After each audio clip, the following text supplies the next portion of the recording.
Berarti pembukaan aku. Iya.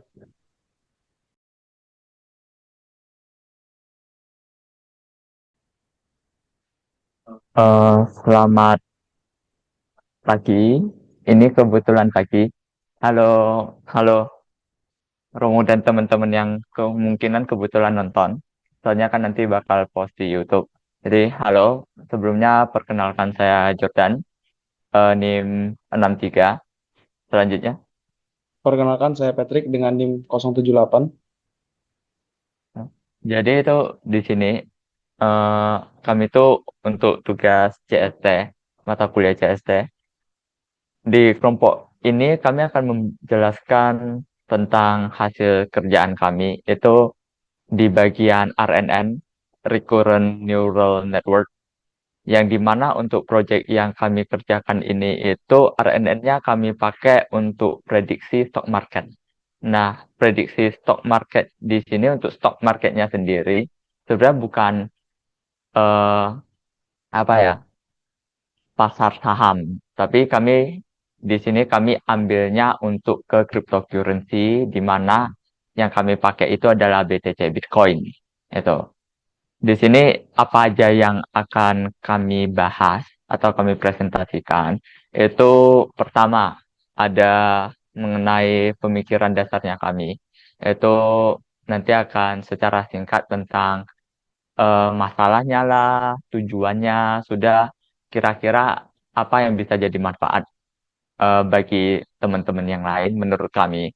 Sudah keduanya nanti ada tentang metodologi, itu lebih ke sisi apa aja yang telah kami kerjakan, dan nanti yang terakhir itu adalah hasilnya. Itu bagaimana, apakah akurat atau tidak. Itu. Jadi tolong disaksikan, selamat menikmati.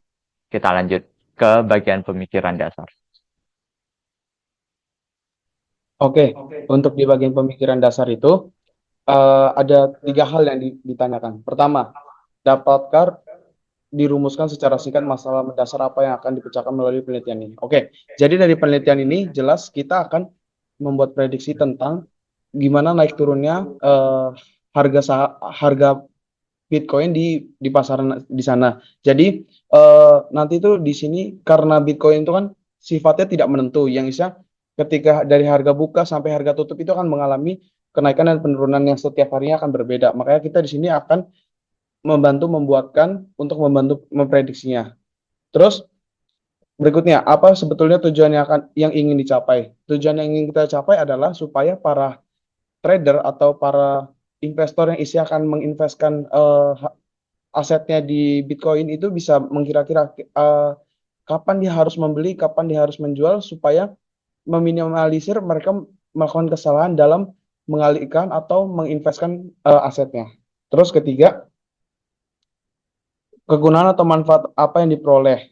Oke, jadi kegunaan atau manfaat yang diperoleh dari penelitian ini meminimalisir kesalahan dalam pengambilan keputusan sehingga para investor atau trader itu minim melakukan kesalahan ketika menginvestkan asetnya. Oke, berikutnya di bagian metodologi. Metodologi data. Data ini kita ambil dari website CoinMarketCap, di mana itu salah satu yang menjadi acuannya kita untuk melihat eh, histori sebelum-sebelumnya, apakah dia naik, apakah dia turun per harinya. Terus di sini tuh ada beberapa fitur seperti time open, time close, time high, time low, terus ada name, ada open, ada high, ada low, ada close, ada volume, terus ada market cap dan timestamp. Nah, bisa dilihat seperti pada di layar, seperti inilah datanya. Terus kemudian di bagian metode.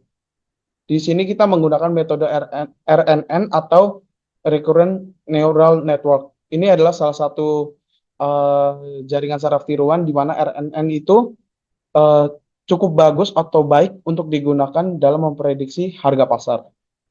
Terus berikutnya, tata cara dan urutan pelaksanaan kegiatan. Pertama, kita mencari datanya dulu. Terus setelah datanya kita cari dan menurut kita sesuai dengan yang kita harapkan, kita upload data tersebut ke dalam Google Scholar kita. Mungkin bisa ditampilkan bagian penguploadan data. Nah, ini pada tahap inilah kita melakukan penguploadan data set kita. Nah, setelah data yang kita upload itu, kita memerlukan proses yang namanya pre-processing data. Kenapa? Karena data itu kan mungkin di dalamnya ada yang bukan numerik atau segala macam itu betul dimasukkan ke dalam pre-processing data supaya nantinya bisa dijalankan atau kompatibel dengan metode yang akan kita gunakan. Terus berikutnya splitting data. Nah, di splitting apa selain di processing data kita itu akan di split. Oke, untuk setelah kita melakukan pre-processing data, data tersebut kita splitting. Karena kenapa harus di splitting? Kita harus membagi antara uh, training dan antara testing. Jadi pembagiannya itu ada 80 dengan 20. 80% untuk uh, training, 20% itu untuk testing. Nah, setelah di splitting, kita akan membuat model untuk yang nantinya di training. Nah, setelah dibuatkan modelnya, kita dari model tersebut kita training, kemudian baru kita testing sehingga kita bisa mendapatkan uh, akurasinya. Nah, setelah di training setelah di testing itu kita akan menampilkan plotnya supaya kita bisa mengetahui dari data yang kita bikin itu apakah udah cukup bagus atau udah cukup sesuai dengan yang kita harapkan. Mungkin bisa ditampilkan grafiknya.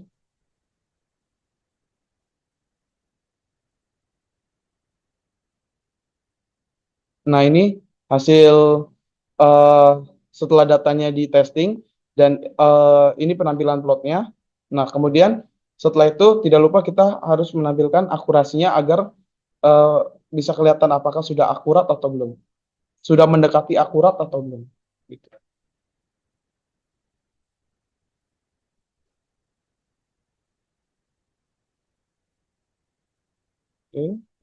Oke. Oke. Berikutnya, bagaimana cara menentukan akurasinya? Kita ada di sini kita menggunakan empat. Pertama ada MAE atau Mean Absolute Error. Di sini menunjukkan perbedaan antara rata-rata nilai asli dengan nilai prediksi. Terus yang kedua ada MSE. MSE atau Mean Square Error menunjukkan perbedaan antara hasil nilai asli dan nilai prediksi.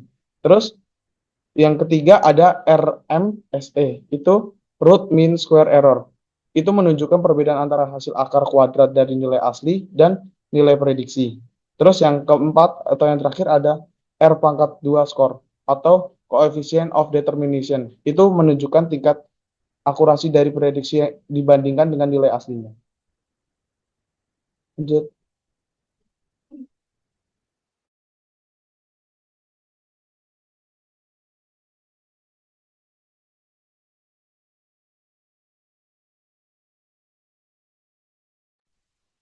Oke, baik, sorry. Tadi ke-mute. Jadi dari hasil tadi itu kan kelihatan untuk proses-prosesnya. Nah, dari proses-proses yang telah dilakukan tadi itu akan menghasilkan data. Atau bisalah dilihat itu tingkat akurasinya itu di mana, gimana. Jadi pertama itu saya mau sedikit rekap agak ulang. Jadi dari pertama dari data yang kami ambil itu dimulai dari tanggal 24 April 2024 hingga 28 Mei 2025. Sebenarnya sebelumnya itu kami pakai 1 tahun, namun karena ingin mencoba apakah dengan semakin banyak data hasilnya akan semakin akurat, namun nggak tahu kenapa untuk pengambilan datanya itu hanya sampai maksimal segitu. Jadi kami pakai yang itu. Dan untuk selanjutnya itu kita lihat di hasilnya. Jadi di sini itu kami melakukan beberapa kali testing. Itu mulai dari dengan jumlah epoch itu 20, 50, 100, 150, dan 200. Dan ini bisa terlihat di layar itu ini adalah hasilnya dari yang dengan jumlah epoch 20. Ini bisa terlihat seperti ini. Nanti kita baru rekap. Sudah selanjutnya untuk yang 50 itu seperti ini. Untuk yang 100 itu seperti ini. 150 itu seperti ini. Dan untuk yang 200 itu seperti ini. Nah, dari ini hasilnya tadi, itu kan untuk menentukan tingkat akurasinya itu tadi telah disebutkan juga melalui MAE, MSE, RMSE sama R2. Nah, di sini itu terlihat kita biar visualisasinya mudah, itu tinggal lihat aja ke R2-nya. Di sini itu terlihat bahwa R2 yang paling tinggi itu adalah untuk yang epochnya 100. Itu ada 0,93. Berarti kurang lebih 93% tingkat akurasinya. Namun kalau kita lihat lagi di bagian confusion matrix-nya, eh, kita coba ke bagian, bentar ya, kita lihat dari awal aja. Jadi kalau yang 20 itu kita kelihatan bahwa sebenarnya masih cukup seimbang antara salah dan benarnya. Sudah untuk yang 50 itu agak membaik, namun ada bagian salahnya yang down-downnya itu agak turun. Sudah kalau untuk satunya lagi ini yang 100, ini tadi adalah R2 yang paling tinggi. Namun di sini terlihat bahwa down-downnya itu juga masih agak kurang. Dan di sini yang 150 itu kelihatannya errornya tuh banyak. Soalnya yang salahnya itu tinggi juga. Dan yang up-upnya itu yang tinggi, yang down-downnya itu rendah. Sedangkan yang 200 ini errornya justru lebih tinggi. Jadi memang kelihatan kalau yang lebih baik itu yang di 100. Dan di sini itu eh, dapat kita simpulkan bahwa hasilnya itu tidak dapat 100% itu persis. Sebentar ya, saya tampilkan yang 100 tadi. Ini tidak dapat 100% hasil prediksinya itu persis seperti hasil aktualnya. Namun di sini itu terlihat bahwa trendingnya itu masih cukup mirip lah untuk garis-garisnya naik turunnya. Hanya ada beberapa percobaan di mana itu persentasenya itu anjlok atau turun drastis hingga R2-nya itu saya eh, sudah kurang ingat, cuman di sekitaran 0,6 gitu. Jadi hanya sekitaran 60%.